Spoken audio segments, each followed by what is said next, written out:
tonight is facilities education master planning. I think this item is generated because we have already a growing long list of building needs beyond our existing FMP, which is well on the way to being finished. Congratulations to everyone who supported that throughout the process. I think the board has noted though, before we start moving into a new FMP and putting in, what's the next building, or what's the next room, or what's the next, need, we wanted to have some inputs to help guide that process. And so I think tonight we wanted to talk about what some of those inputs needed to look like, and then also to think about what a timeline might be in terms of, optimal, completion of an FMP 2.0 in order to then, take advantage of whether it's saved or we need to begin to consider a bond depending on what we come up with. It's just sort of what's that longer term landscape of time so that we are making sure we're hitting milestones along the way to accomplish the next round of facilities needs. So I think that's what we were intending for the conversation tonight.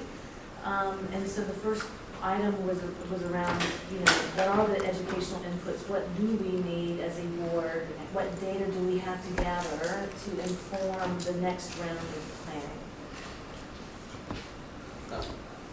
I'll start out. I think, first 4 out of the 5 things on our agenda here are all kind of speak to the same thing, right? They're all very related. And I think that the part that I was thinking about earlier was that, we're doing a pretty good update to our, it's not just the equity plan, it's equity inclusion, and there's another word, but diversity, equity, inclusion plan. If in there, right, is sort of how we're going to improve all sorts of things, everything else should at some point tie back to that, right? And all of our goals for reading and math and culture and all of that should tie back to that plan and how we're going to be doing better by our students, right? And as we figure out, okay, if we have step 1 and it has 20 things underneath it, right? Well, maybe not 20, but several things underneath it, right? Of all the things we're going to accomplish to meet this goal, what then do we need in our facilities to help meet that goal, right? They should all be able to tear back to that. Speaking in very general statements, obviously, because I don't have the specific answers there, but that's where I would look if we're trying to figure out, okay, what data do we need to then figure out what the next step is, trying to figure out, find the data that connects the dots is the data we need. I don't know what that is, right? We've thrown out, and it's in our second agenda item, all of these big facility type things that will or will not be part of the conversation. Well, I think it's all part of the conversation, but will or will not further the educational goals of our district, right? Whether it's magnets or pre-K centers or middle schools or paired schools, all of those big, huge things which would take significant physical resources to do, we need to know, do those things positively impact the educational outcomes for students?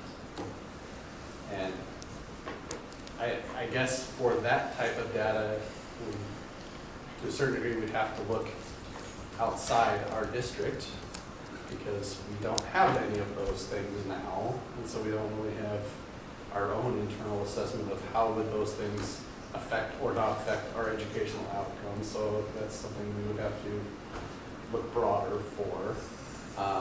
What we do know on kind of the flip side when it's not educational outcomes is where we are financially, right? And what physically the buildings still need, because there are still things on the list of things that need to be done. Hills was the best example throughout this process of the stuff that it did not get that it still needs, right? So there are physical things that we can still talk about, but that at the heart gets to the educational outcomes for those students there also, right? To make sure that whatever we decide to put there physically is going to help those students, right? So trying to get from point A to point Z, right, are all those steps that I'd like to figure out. And I know that's a huge undertaking, right? And that's a long-range plan, but that's kind of the whole point of it, is to be a long-range plan.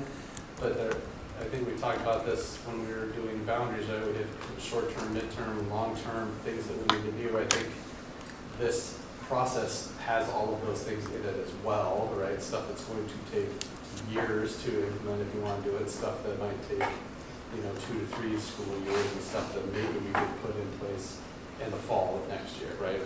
I don't know what all those things are, but it's a lot of moving pieces, right? But that's the whole point of putting together the plan. Right, I mean, Figure out how those pieces are.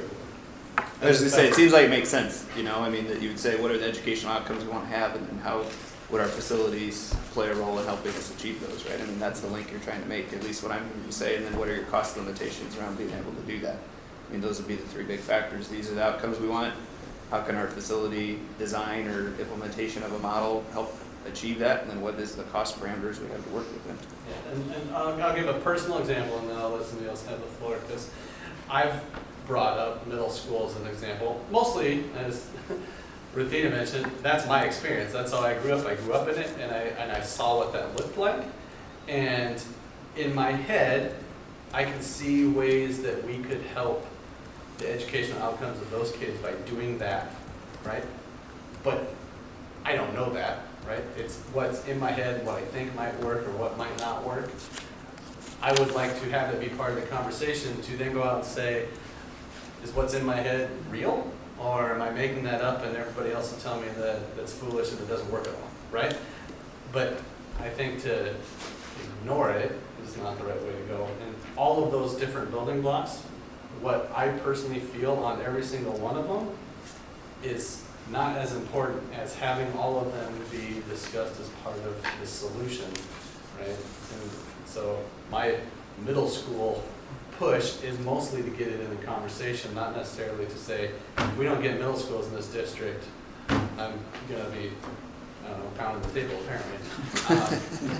That's not my game. I'm trying to get it to be part of the conversation to say, if we did this, would it be better for kids? And I think Lori's had the same approach with preschool centers, or preschool in general, right?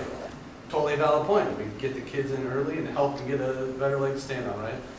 What are the outcomes? And they had a whole group look into that, right? So they have some data that helps to show that. And so we have all these different pieces, and I don't know that we have the data from all of the different pieces to weigh this versus this, and to say, we want to do this globally across the district, and we want to do this one maybe in this little area, and this one over in this area.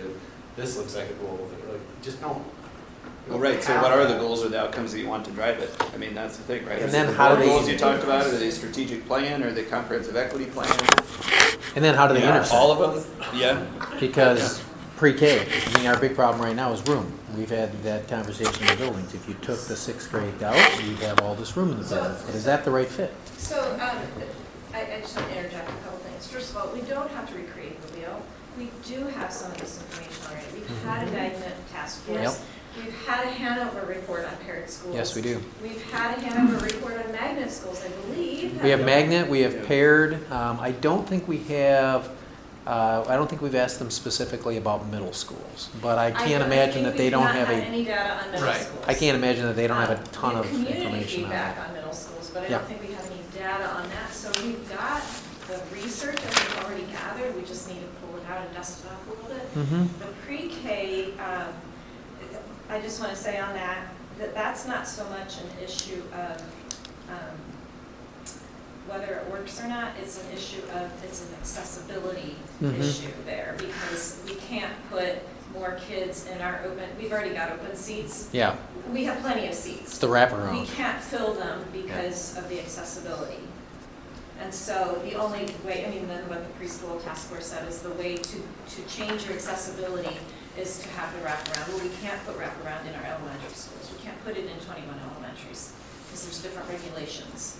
So it's not possible to scale that up to 21 elementaries. So that's why that becomes a question of a facility then, is because it's an accessibility issue. I don't think any one of us is ever going to say preschool doesn't work. We all, I think that's pretty much universal, that we all think kids should be in preschool, but we have open seats now, so it's not a matter of having more open seats. We've got them. There are places where it's full, I think you just outlined exactly what I foresee as the route, right? You have done the research to say, all right, preschool is a great thing, right? Like that's gonna help kids. All right, how do we get kids to preschool? And you look at that accessibility, right? Are we doing something now to get them there? What more do we do to get them there? All right, well, we're not getting them there now. So then we take the next step, all right, what do we do facilities-wise to make that happen, right? That's the stepwise approach to then get to the point where in your plan you have a physical thing that you can do.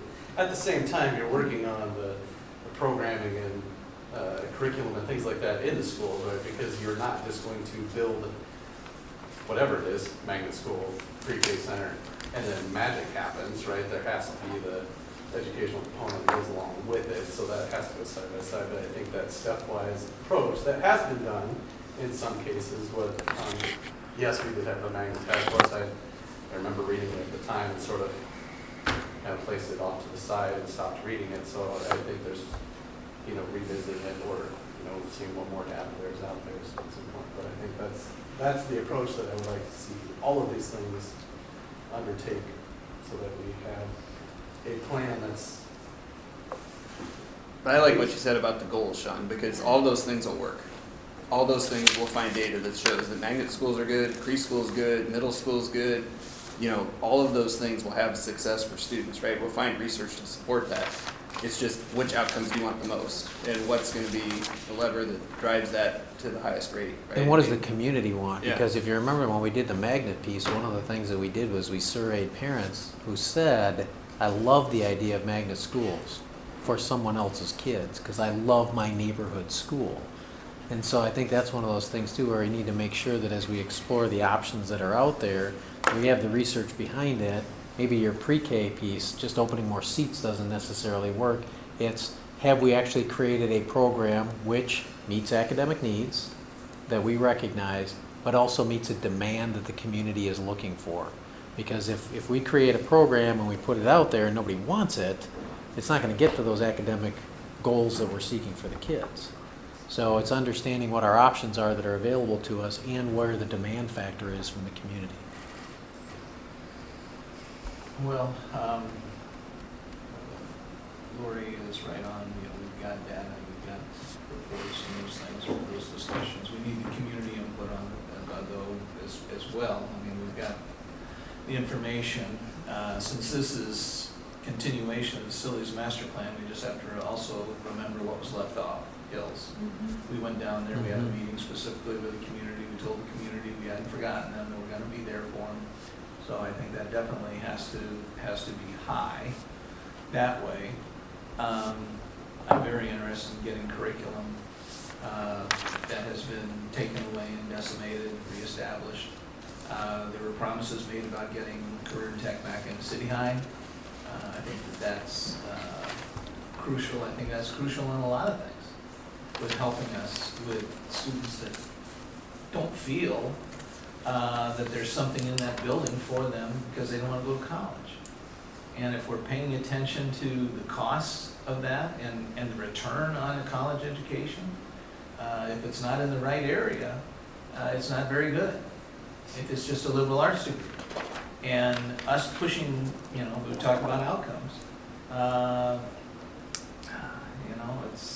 It's important that we recognize that there's 70,000 unfilled jobs in the state that don't require a college education, they just require some specific training.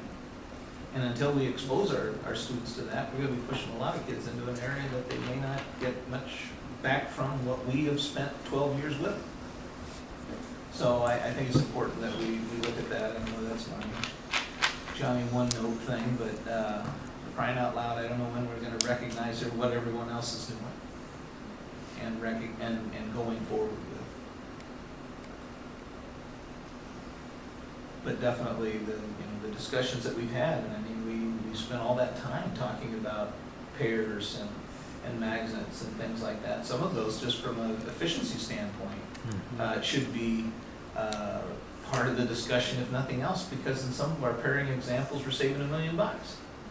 And, you know, if we can save $1 million, what we can do a hell of a lot, we can do a heck of a lot of things with $1 million. So we have no shortage of desires and wants. So some of those are just gonna be economic decisions that will help the district and should be, you know, part of the discussion going forward. I'm gonna sound like a one-note person too, probably, and that's, all these are ideas, we've got lots of data, we've done all kinds of research, they all demonstrate outcomes, to your point, Matt. How do we choose, though? How do we say, okay, we're gonna go do pairing because that's the most important thing for this outcome, or we're gonna go do the pre-K thing because that's the most important outcome? So where I'm the Johnny one note is, we need to have some articulated vision of what we want our district to be, in terms of whether it's the profile of the graduate or in that holistic view of what we want our students to be able to do when they're leaving our buildings and our districts and our teachers and our community. And it needs to be holistic. So you're right, we can't just focus on college readiness. We have to look at career and technical components. What does that look like? I mean, what's that vision? And then that starts helping us break it down. So we want to do this, that our graduates look like this, they're prepared in these ways, they have these skills, they have these competencies, they have these experiences that this district has offered them. And so then once we've got that piece, then we can start building a plan. We can start understanding there's facilities components of achieving that, there's curriculum components of achieving that, there's always staffing components of achieving that, there's all the equity climate pieces that are infusing all of it as well. I mean, so that's where I'm going to join one though, is that I want to see us spend time on what that vision is of what we're doing and what our students are prepared with when they leave our district. So that will take some time. Yeah. I also think though that there are some things we can do without changing facilities significantly. For example, magnet schools, I'm sorry, not magnet schools, no, that could probably be done to some degree too, but pairing schools. I mean, we can't do some things without a facility. We can't do a preschool center without a facility, unless we take one of our elementary buildings and repurpose it. So like that's off the table because we don't have money for it right now. I'm not saying this is like, you know, officially off the table, but you know, for the sake of this conversation, we can talk about that, and that can be a long-range goal, but it's not something we can operationalize next year because we don't have a building. So what, budget-wise, what can we do quickly? I mean, that could be one of the drivers. It doesn't have to be the only driver, but it could be one of the decision, one of the elements that drives our decision is, what do we do first? What can we afford to do first? Yeah, I mean, that for me too is to get started on the things that we can do right away and where there's operational efficiency involved. I just think, you know, when you look at class sizes and you look at what we have going on, you know, the small schools are inefficient. So we're keeping them, right? Like the community said, we got them, we just put a lot of money into them, so they're not going away. So we need to, I think we need to make them more operationally efficient. And so pairing is one thing that we've seen that can help with that quite a bit. The other thing is, I think, to Phil's point, the easy part is what did we leave off the first FMP and just put that stuff on the second FMP. You know, starting with Hills, entrance at West. You know, there's a few things that are you know, we need to. There's a list. There's a list. Put your hand down. They've already got their stuff for second round, and we're still working on round one, right? So can we get that list, because I'm sure Dwayne has it. I haven't reviewed it with Steve yet, Yeah, but but I do we've gone have through the one. draft, yeah. It's probably the All next the things in 10-year the plan. parking lot. It's not on the Probably, ballot. but I'd like to see it. I mean, Okay, I sure. can jump over your conversation, your comments, JP, but that will, I think, help us if, I mean, we all have remembered pieces of what's been left off. One biggest glaring piece is Heels, but knowing exactly all the other small pieces, I think will help lead that conversation, as well as some of those, the discussion of the immediate things that we can start discussing. And just to be clear, for people listening to this later, not saying that we're gonna rush out there and do, but we're going to have that discussion, because I don't want people to know that we are not trying to make their lives and their children's lives difficult, because if people get pieces of this conversation, I already know what our emails will look like, that my child just went from one school to another, and now you're talking about yet another change. So we're just starting that initial conversation and not trying to ramrod anything through the system. I just want to put that out there. And I'd also be interested, because I bet Julian's list is already bond worthy, right? Without looking at it. It exceeds the bond you just passed. And I don't think that there's any, and there's no way that that's all necessary, right? Like, this bond was to make our schools equitable, was to update some really old buildings, and we did all of that. So my guess is that there's a lot of wishes on the list, and it's fewer needs. It's more wants, fewer needs, would be my guess. I don't know the community has an appetite for a $200 million bond. I don't know if the community has an appetite for a $25 million bond. So I'd like to see what, what can we do with SAVE, and what can we plan around that? What part of the list is something we can already pay for in 29 and out? And then what part of the list is something that may require bonds, so we can start to understand, okay, how much energy do we even want to put in that if we don't feel like there's a taste or a feeling in the community. If the community said, you know what, I would vote for a bond for preschool centers, then I think that's a conversation to have, or middle schools, or whatever that would be. If the community decided that, then I think, but without that, I'd have a hard time just saying, let's do another $200 million for. Well, I would like to clarify. It is more than just building needs and projects that were undone.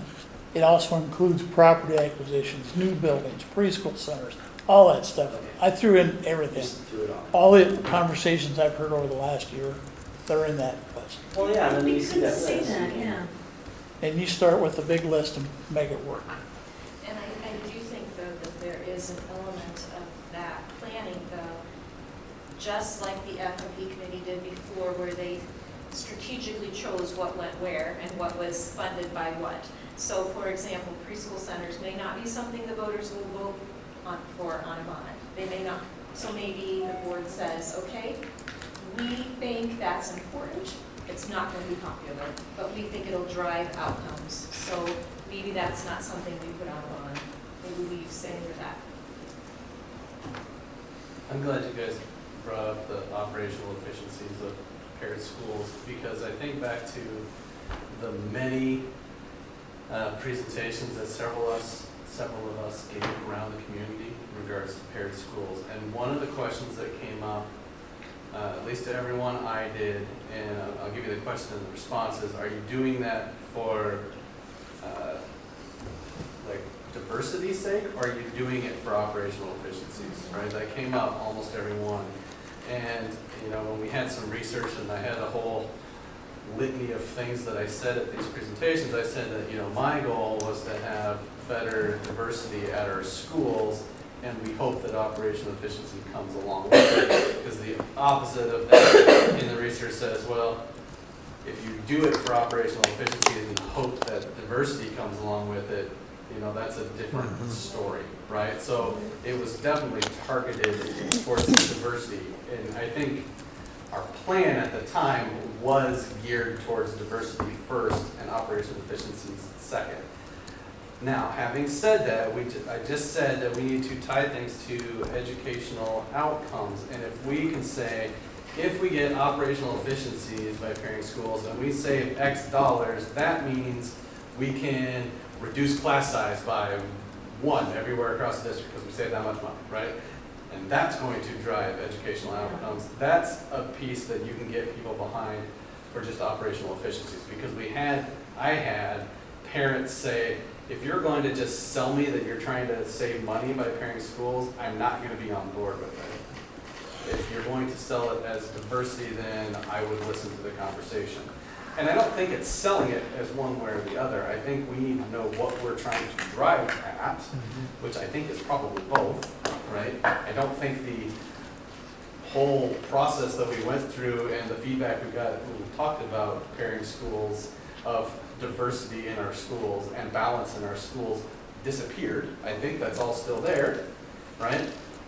But if we can tie the money savings directly to, we can add this curriculum in, or we can change class sizes, or we can offer this extra service at this school, and those will also help students, be successful. That's a piece we have to put it in there. It can't just be, we're more efficient, so we save money, right? It's got to say, we save money in order to then ... right? And I think we're very much looking at the ledger, right, and the bottom number and saying, oh, there, it's now 0, right? Like, we hit our job, and that's tough, right? Somewhere you're, cutting something to get a gain here, and we've got to show both sides of that scale that we're doing that cut here to actually gain something here. So I used to think that I'm not even going to talk about the efficiency part because I'm focused on the educational outcomes part and the climate, and they're so interrelated. And I think that probably came into for me as we went through the budget review process, and we had cut $5 million out of the budget, right? It's just a number at the end of the spreadsheet, but we looked at it in the context of, well, if we cut that, that's going to affect everybody. If we cut that, that's going to disproportionately affect students. And if we do, and looking at all of those things, it's hard. I'm less inclined to divorce the two pieces from each other, the money savings and the outcomes. But I think we have to talk about them and how they relate to each other in order to get people on board with anything we do. Yeah, we're in a situation where whatever we say yes to, we're saying no to something else. And that's just fiscal reality. And so, that Mattel or G.I. Joe report we're supposed to be getting, what is that, Patel or? Oh, Patel. Okay. It's like, what? When is that, when or if is that? That's coming? not something. We don't have it on the we're- agenda yet. The ICAD's working on raising the money to pay for that, Okay. and they are still in process with that. But aren't they pushing career tech? I mean, finally. Yeah. I think I we would should. like G.I. Joe report. What? I would like a G.I. Joe. I thought it meant like Norrell or something like that. Down here on the Just throwing it out, seeing if people are awake. So, not to be the downer on the subject, but talk about this stuff a lot, but I think the problem lies is that we don't have a board vision or district vision on these things. Like, we just haven't done it. And that's kind of where it starts. And that's where this whole discussion, everything kind of falls into. So, we can talk about all this stuff, but until we get that overall vision, it's thought. Well, we had a vision that we took to the community when we were talking about our process for change. We said we were going to talk about boundaries. We were going to talk only about moves paired students around, schools. What's that? that was only to move students around for equity reasons. But I think presentations, I was a part of it, it mentioned, you just said. So we you talked guys, about paired talked schools. about career tech? You talked about a vision for a. I'm talking about elementary now. Yeah, I'm talking about this whole thing is centered around, the second part of this, it says facilities / education master planning, right? And so those things are together for a reason because they, like, as everyone said, they are together, they work together. What is our vision? What is the direction that we want to go? We can talk about career and technical apprenticeships and everything, but what's the end game? What's the vision that we have? How does it tie all together, right? I mean, that's just. Well, and to be honest, I mean, my hunch is that, the status quo, this is, we're not alone in this, right? But the status quo of most K-12 public education is college readiness. And we're way heavy. And I don't think the data would support that a liberal arts degree is it's a joke. Everybody says, well, a BA is the new high school diploma. And an MA is your new BA. Because if you want the job you can actually pay your loans back with, they're probably getting a master's degree. I mean, I work with a lot of undergrads, and if they're a psychology major, they're looking at one thing, and that's grad school, right? Or even if they're human phys, they're looking at medical school. And so I think we can say, well, what do people want? And I get that, but we also have to be realistic about where we live, right? And so if we're gonna offer career and technical ed, I mean, we are an ag state, we have a hospital, wind energy, and I mean, those jobs, those are the jobs that are out there. So I think that our vision is gonna have to. But there is no vision. That's what I'm saying. Well, So we're talking about these things with no vision. And it needs to be contextualized within our region, with our state, within our employer groups and economy and these things. We've got to be preparing our students for what the jobs are. I guess I'll push back on this new vision thing. What is our There's, vision? what's What our is vision our board statement? vision statement? Well, the board majority is not No, there. No, the board vision, what The is board vision is that we will provide opportunities for students to explore occupations that exist in our state and exist in our nation. What's 92% of Iowa? But Phil, that's. What's 92% of Iowa? But Phil, my question is, what's the? No, board you're not vision answering my statement? question. What's 92% of Iowa? It's agriculture, but my question Right. was, so. And you we're can- the fifth Phil, largest Phil, district in the state you didn't that answer my provides no question. opportunity. You didn't answer my question because, so you can pull it out and show me, our board vision statement says exactly what you just said. Our board vision statement should be universal literacy. No. I asked you what it says now. You're pushing back on me saying that it says that now. I'm saying we don't have one. We don't have one that focuses on this. We need one that focuses on what you're saying. Great, well, let's do it. That's what I'm saying. Well, let's not fight and let's get That's it, what I'm let's get saying, going. Phil. Well, we were supposed to have a report on secondary career and tech offerings. We never got it. Right. You're arguing with me the same point. What I'm saying is right now, we're talking about this stuff without a vision. Let's set the vision. Let's do the work. Then this will work into that. We spent 3 years with an ag committee. It came before the board and you voted against it. Why did I vote against it, Phil? You tell me. I will tell you, and I told you at the time, we didn't have the funds for it. We also didn't talk about, no, let me finish, Phil. I also said we had cut other programs that we had no discussions about bringing back before adding a program. That's why I voted against it. We never talked about bringing back orchestra, did we? We didn't talk about bringing back German, did we? What did we bring back first, Paul? We, 7th grade football. not our discussion, Phil. At the time, that had already happened, correct? My discussion with you at the table said we haven't discussed bringing back any of these other things yet. We just bring back, all that was presented to us was ag, nothing else. We didn't even have a discussion about that. The motion just came, ag. There was no discussion. You can go back and watch it. That's why I voted against it. Now, once it passed, How many language offerings do we have? 2. Phil, I said at the time, I voted against it. What happens after the vote passed? I supported it. So, That's what the board does. It passed, I supported it. yeah, so I think we get a lot of lessons learned from that experience. I think we're trying to get ourselves organized. That discussion was around vision. Do we have an articulated vision statement from the board around what are our aspirational goals for the district, focused on what the outcomes are? And we've talked about doing that. It's hard work. We've not done it. We've got pieces of it. We talk about pieces of it a lot. It's not been brought together, in my humble opinion, into a holistic, declaration of what our vision is. Because I think one of the things that's hard about it, I mean, we haven't had a vision statement in 10 years. So it's not just you. No board that I've worked with since I've been here has been willing to tackle it, because part of what a vision statement does is it says, this is what we want to do. This is where we want to go. By default, this is where we don't want to go, and this is what we don't want to do. So a vision statement not only tells you where you're going, what you're going to do, and how you're going to do it, but it also tells you what you're not going to do. And we're not very good about saying no. It's why, and I took them down, but it's why we have 240 initiatives. Because somebody comes to the board and they say, we need X. Board says, by God, we need X. Admin team, go do X. We do it. but we don't stop doing A, B, and C in order to do X. Then we wind up being spread thin and very little of what we do gets done well.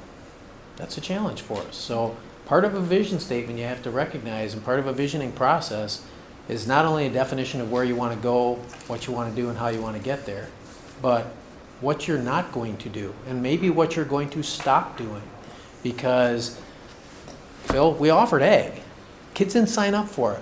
Why didn't kids sign up for it? They're signing up for other things. Well, maybe we need to stop doing some of those We had things. 44 students enroll. We had some parents that said they fought with staff to get on it, and they weren't included in the numbers. Well, I think his point is maybe we'd had 88 if we wouldn't have had competing offerings that weren't as relevant to the kids. Yeah. But that there's, Well, without a also- driving force, then it's hard. We just keep offering everything. We threw a Well- new offering on the table, whether it's ag, whether it's something else. Part of that is if we're serious about this is what we want our kids to do and the skills we want them to have, I think what Steve's trying to say is then there's things that might have to slide off of that. JP made the Yep. point about AP, and I know that's something that grades in your side, right? I mean, about this college readiness thing. If we were going to have the courage to offer new offerings in a different area, are AP classes up for conversation about do we continue to offer the whole slate of them? I'm not recommending we cut AP, don't quote me on that, whoever's here. But I think that's what we're saying is we can't do everything, right? So what are we going to do and then what are we going to stop doing?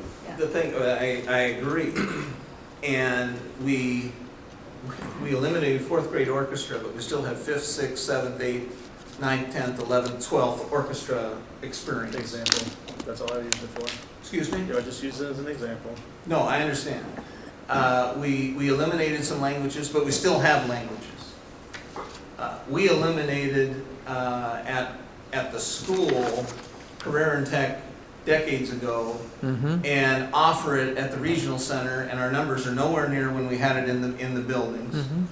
And it's not a question that distance is a barrier to education. We run into it everywhere. And to say that, it's because we don't have a vision, yes. What we say no to, or what we say yes to means we say no to a lot of other things. And I know my time is limited here, but by God, this community at some point in time has to recognize that businesses are leaving because we don't have welders, we don't have technicians, we don't have people that are interested in those areas, and those are great high-paying occupations, and not everyone that comes out of this district is a doctor, a lawyer, or an educator, or a hospital administrator. And for every architect, there's, Dwayne can tell you how many carpenters you need, how many tradespeople you need. And for crying out loud, we have got to get behind it.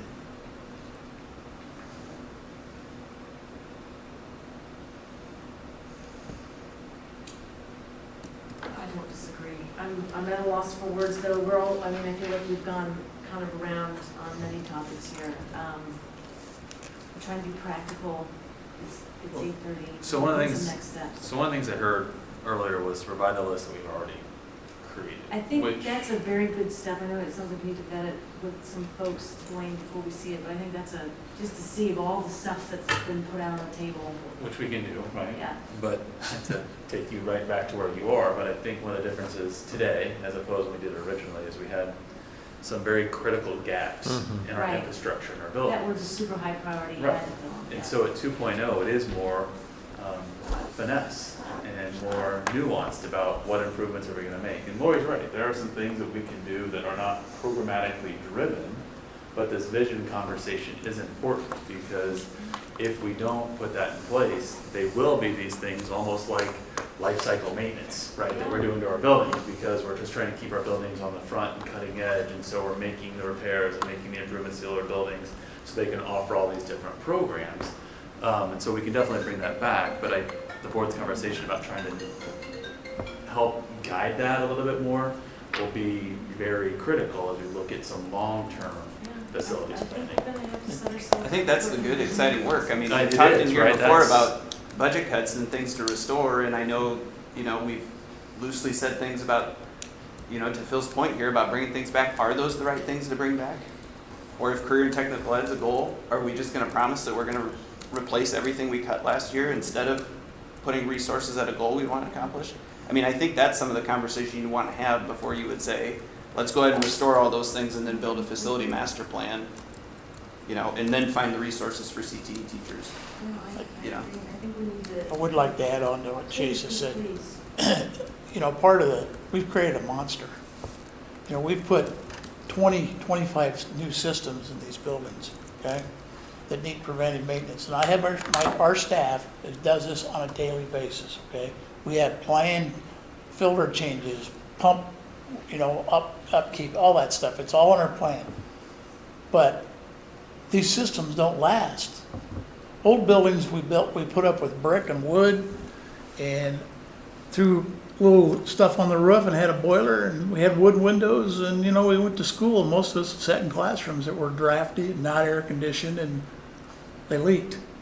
So, but now we have buildings with high-tech systems, even the roofs are high-tech, and all the mechanical systems that we put in them. So part of this has to be how to maintain what we've already built, because if you don't, 30, 40 years from now, a board's going to be sitting and saying, why didn't we take care of the investments we made?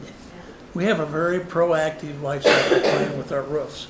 We know exactly how old every roof is in the building, in the district, okay? By building, by layer, by level. I can tell you for a fact that level I at Grant Wood is 22 years old, and that it has rubber, but it's only going to last another 7 or 8 years, okay? It's not in the current plan, but it ought to be in the future plan. Things like that, okay? So there's a lot of that stuff that has to be considered. The other thing, and I'll get off my soapbox in a second, but I want to go back to a point that Sean made earlier. When we did the original assessments back in 2013, we did what was called an educational adequacy plan. And we can certainly forward that to you. It was part of the original documents.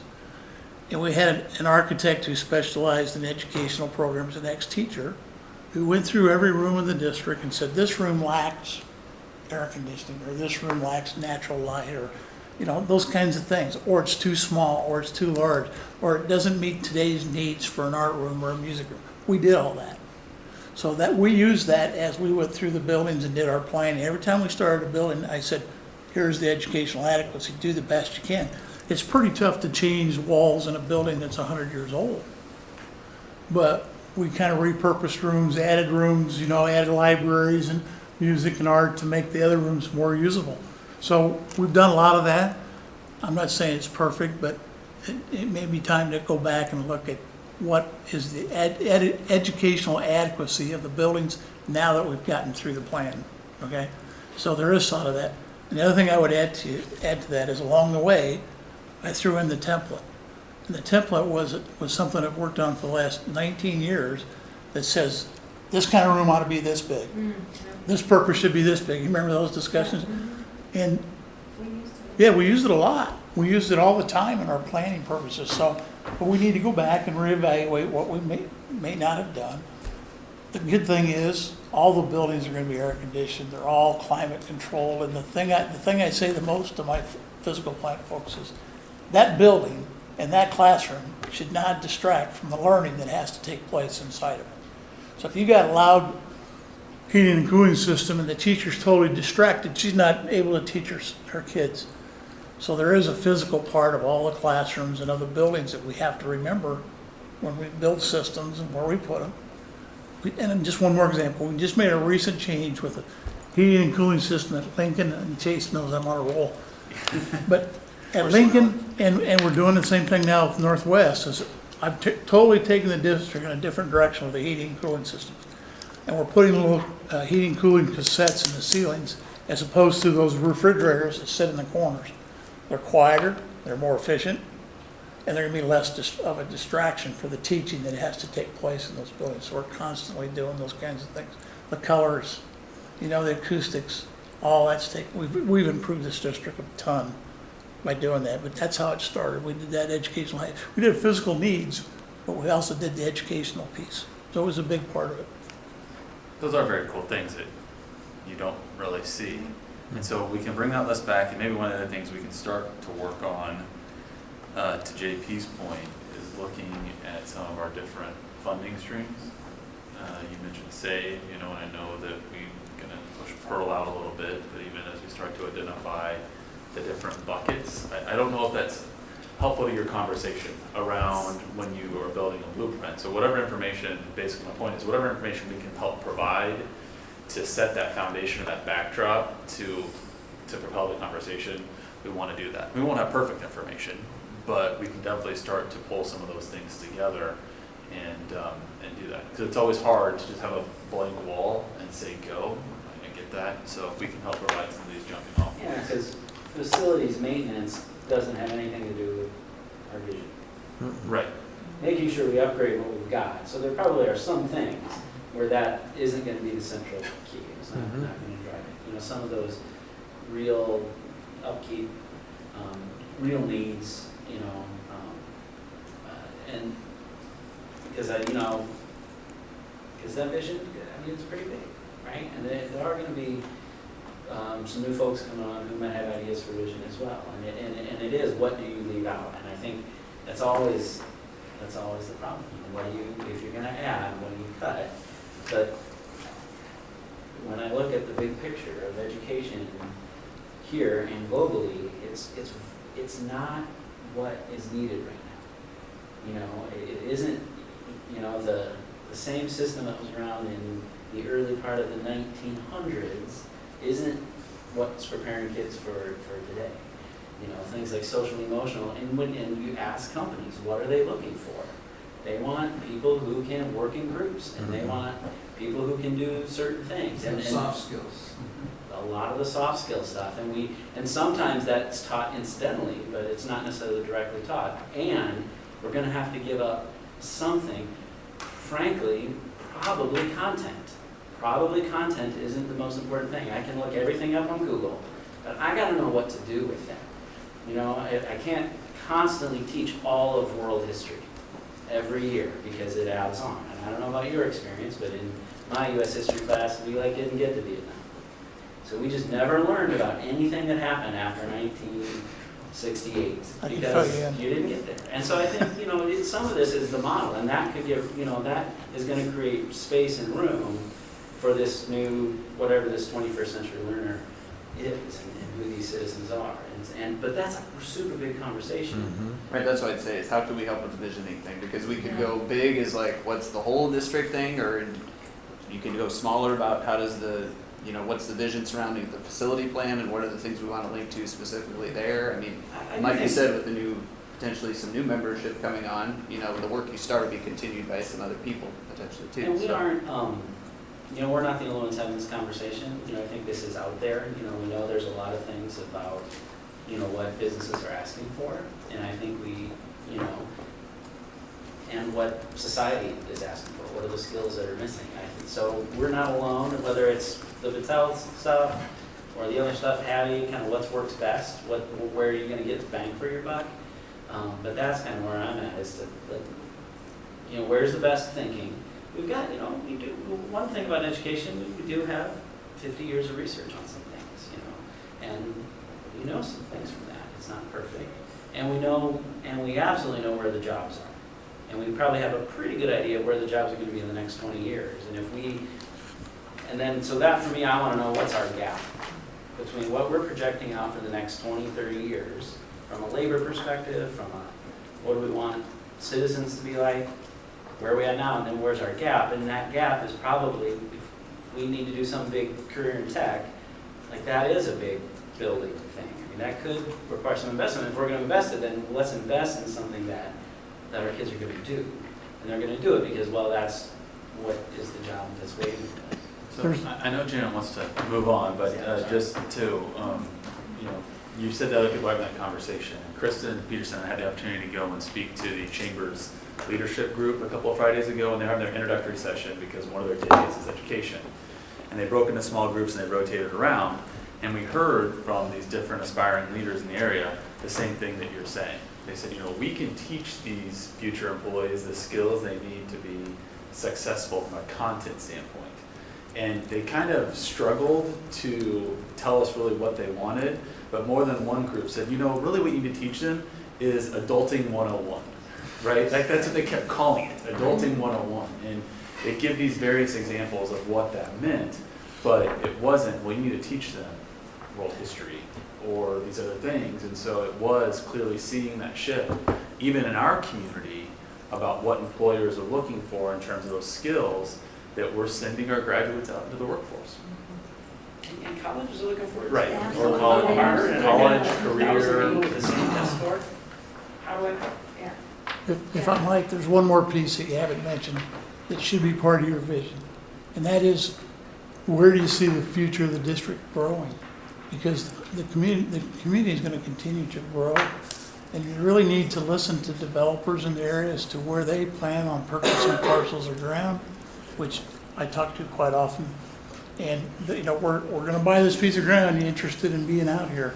And, you know, it's I don't mean to be crude, but you got to follow the sewer line, because the sewer line is what drives developments in the city.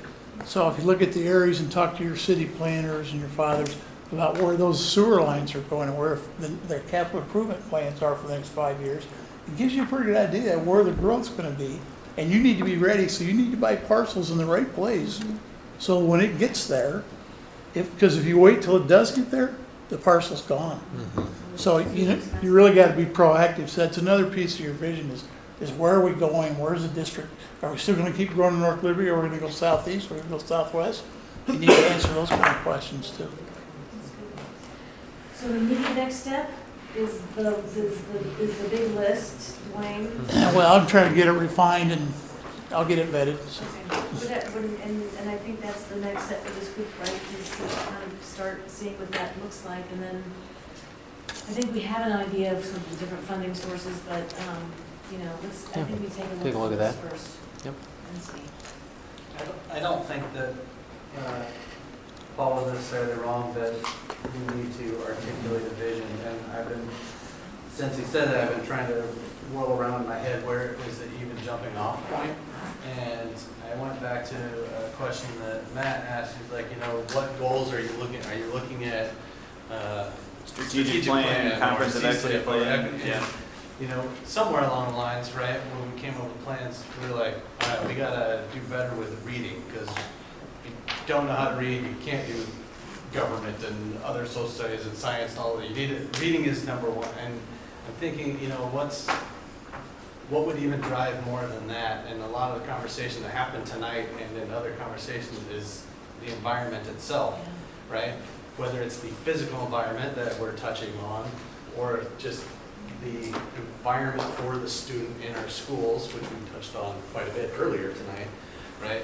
Like that's kind of the driving, and I don't know if somehow we can attach the environment of what we want our school to look and feel like as more of a mission, and then the vision is how you get to that point, right? So that would include all of these different topics that we've put in there, right? So trying to figure out how to articulate that, but as a jumping off point, I'm thinking the environment or the experience maybe is a better word, as a mission or vision statement, something in that realm, and then we can start tying all the pieces together, how it gets to that real big picture. And it, you know, you're talking like a statement, right, of this is the real high end where we want to be, and then all of those blocks have to get put together to realize that for everyone,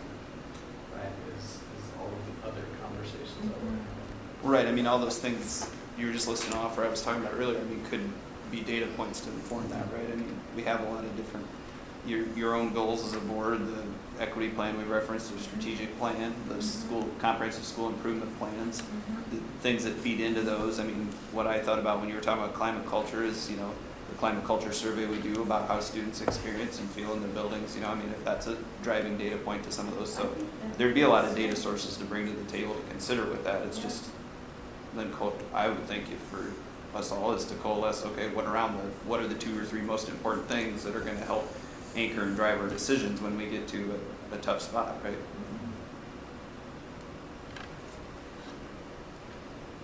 I'm sorry, folks, I'm tired tonight. And so in terms of next steps, we've got the list. I mean, if we could start compiling all these, I mean, in a single place, kind of these various inputs, Matt, I mean, we've got them, Yeah, but it's just putting I them in think a that's something Amy central and I can work on, location. yeah. We've also got the various reports I mentioned before that The research. Yeah, because those are all, those we are don't need good to recreate inputs. the wheel. Yeah, and use what we've got and try to, at least, I mean, it's next step is just collect those things in a central location. To, you know, think about, I mean, this is actually hard stuff. I mean, organizations struggle with this clear articulation of vision and then strategy and everything else cascading from that to help with its, it's not easy stuff, it's hard. Well, I think to Steve's point earlier, like the 250 whatever things, Yeah. like tonight now we've talked about 2 enormous tasks, right? I mean, if you're gonna do them well, right? Yeah. This visioning point about FMP 2.0, and then what we just talked about earlier at the table there, those are 2 huge things that Yes, they require are. a lot of community engagement, Yeah. right? Yep. Now Chase is gonna tell me I'm wrong, it's gonna No, be easy. no, no, Janet said No, it's it's hard. not. No, I was It's actually, hard. and this isn't our conversation, but Janet said it was hard, I was going back to what you said, it's also exciting. Right, it's, Like, this is the right stuff. This is an Yeah. energizing conversation. It is. It really is, as we look at, okay, what do we want for the district, what do we want for our students, not just today, but tomorrow, 5 years from now. I mean, those are exciting things to They talk really about. are. So, I it is think hard, but it's also enjoyable. It's great work to do. We've got amazing community partners to be with us and participate in all this along the way. Yeah. Okay, please. There's one more item. There is what? Yeah. Oh, gosh, You're not off the there hook is. yet. Oh, yes, please. So the question, Secondary, yeah, voluntary transfer process. so Liberty High right now is the only school that's closed to Yeah. incoming voluntary transfer. And Sean had And asked- open enrollment. and It's open kind of- enrollment. And I think Well, Sean had asked the week. I brought it up as a thing, because I knew when it was voted on shortly after I was elected, right, we went through that process, and it was always sort of in my head, it was a short-term decision until Liberty was going to be big enough to handle whatever it is would get thrown at them, right? And they're being built, right? They're gonna be bigger next fall, right? It's gonna all be done, and magic's gonna happen. August of 2020. So, I think it's time to say, all right, what are the rules going to be? And I will, in full disclosure, it's my school, right? I want everybody to go there because I think it's awesome. But we just put the kibosh on voluntary transfers at the elementary levels because we were setting boundaries for a reason. It's currently set at Liberty, but not anywhere else, right? So I think we need to make sure that, one, whatever the decision is, it's the same for all of the high schools. Like, that needs to get done. Which way it lands, I think, is what the discussion needs to be about. But I figured the earlier we do it, since it's next fall, that we should Yeah. probably put that into place. We should do it now. So, probably not the best one to comment on it, because I do feel like everybody should come to my kid's school because it's super awesome, and I'm sure everybody feels that way. So I would let anybody else weigh in on how they foresee our secondary voluntary transfer stuff going. I mean, I agree, we need to have consistent plans for all of our secondary schools and not just super awesome schools. Like Gordon with this view and things. But they need to be consistent schools, I mean, consistent policies across the board. So in looking at, or just not looking at what's happening at Liberty, we need to look across the board to see if, are we going to do a similar approach of what we did with our elementary schools, or are we going to keep it in line where there's this open voluntary process, open enrollment? I think that you're right, we need to have that conversation, and regardless of where it lands, we still need to have that conversation on whether or not we're going to allow it across the board or not. And I mean, I think it's important for us to voice how we think it should land tonight. And if we can't do that, then, I mean, our own personal opinions of how we think it should land. Now, like I said, in my head, we just said, we're not doing transfer at the elementary level, we should be consistent, and not do it at the secondary level. Now, I know that I have, friends that are probably benefiting from various voluntary transfer at the secondary level, so it's hard for me to say, you know what, sorry about that, friend, right? But we did it at the elementary level. In my head, we should do it at the secondary level. Otherwise, why did we even make the decision in the first place? So I think it should be consistent, even if that hurts some of my friends. I would agree. I mean, I have friends that was mad about the elementary school level, so I'm fine with friends being mad at the secondary level too, because I think we do need to have that consistent messaging. If we need to take a look, not just, I know we're just voicing our personal opinion. I would like to more dive into the data, just like we did at elementary school level, and not, that's just my personal opinion based on being consistent. But I would also like to see the data of what's happening now. Is it an issue like we were seeing at the elementary school level? And really, I don't know well enough what the impact would be to say no more at the secondary level. It's just how many are partaking, how many are engaged in that program, and then what's the impact if we made that decision. And I also feel like this is a conversation we should have at a board meeting too, and not make a decision tonight. I think this is, and ultimately we end up having to vote on a change to the policy anyway, so. Your most immediate ugly, just flat out no to that remembers the Kirkwood area, right, with Northwest being right on their campus, and so. I was about to Yeah. speak up for Yeah, my so neighbors. just So- as you're thinking through your So I'll comments, tell that's you- the one that's, if it's just a flat out no, that's the one that probably feels the worst to tell people no to. But I shouldn't What I've done assume through I our know other work people's is we situation either, but, consistently yeah. make the rules based on the exception, instead of making the rule and then figuring out the exception.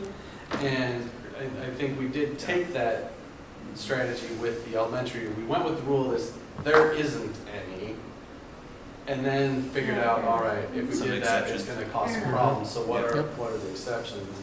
And that's where I would go is say, all right, there isn't any, now what can we And that's what grandfather the data, in and or that's what the change? data ones can you help would us still tease out. So it would be Right. helpful to be able to see how many kids are going in and out of each of the 6 Yeah. secondary schools. We I can think get it's that for similar you. to what we had with Sure. the elementary school level. We can get that for you.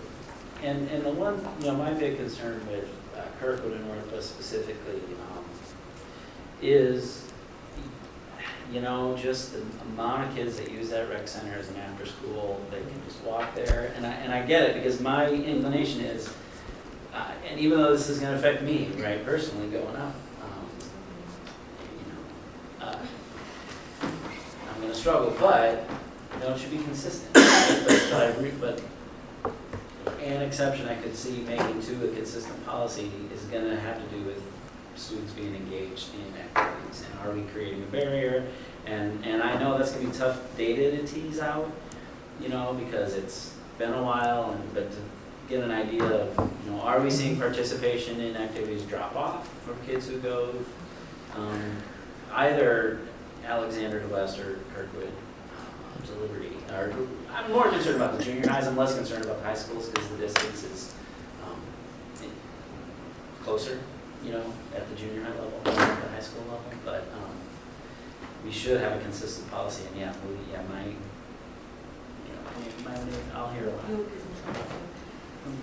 The second meeting in October, maybe? Oh, this is easy data for us to get together. We could add this for you. Do we want to add it to the October 8th, the 8th? And I think we're gonna wanna get to a point where The we transfer have, data. Oh, yeah, That's what we're that's talking easy. about. Yeah. whatever, the form like we have with the elementary, that says, Mhm. all right, here's the rule, and here's all the exceptions, and here's how you meet it. I think we wanna get to that sooner than later, Yep. so that people can plan for next year, because I do know that as we went through the process at the elementary level, right, you're not just changing elementary boundaries at that point, right? You're changing catchment areas, which Right. did affect secondary, and there was conversation during that time frame of people who no longer had elementary students, but they came and said, but I can still transfer into whatever secondary I want. And the answer at the time was yes. Right, And so they were counting on that. right. And they're like, okay, then we're okay with, and stop being part of the conversation on the elementary boundaries. And Well, that's why I don't mind, I it's gonna think come out. some of the easiest exceptions are some grandfathering stuff. You Mhm. know, because I am very sensitive to, I think we're doing these things for good reasons, and moving people a bunch of different times is not fair to them. Agreed. So next meeting, we'll add Yep, that to the we can have that. agenda, present discussion item.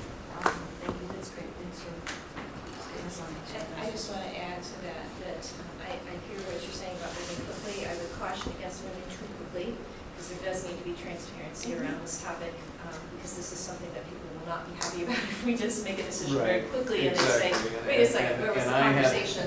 I had So, a discussion with a principal today that had nothing to do with this topic, and he weighed in very heavily on this topic. Well, And, that's the so- reason why I wanted to start the conversation. No, I- Not absolutely. today. Yeah, no, Right, that's but- That's good. Yeah. Community engagement, that type of a thing, you know, we, like what we did, like, exactly like what you're saying. How many opportunities did the community have to come to those meetings when we were discussing elementary boundaries and that? It was several, there were great, and there were a lot of opportunities, so we want to have it expanded. Okay, I think we've got some next steps, good conversation. Is there a motion to adjourn? So moved. Second. All in favor?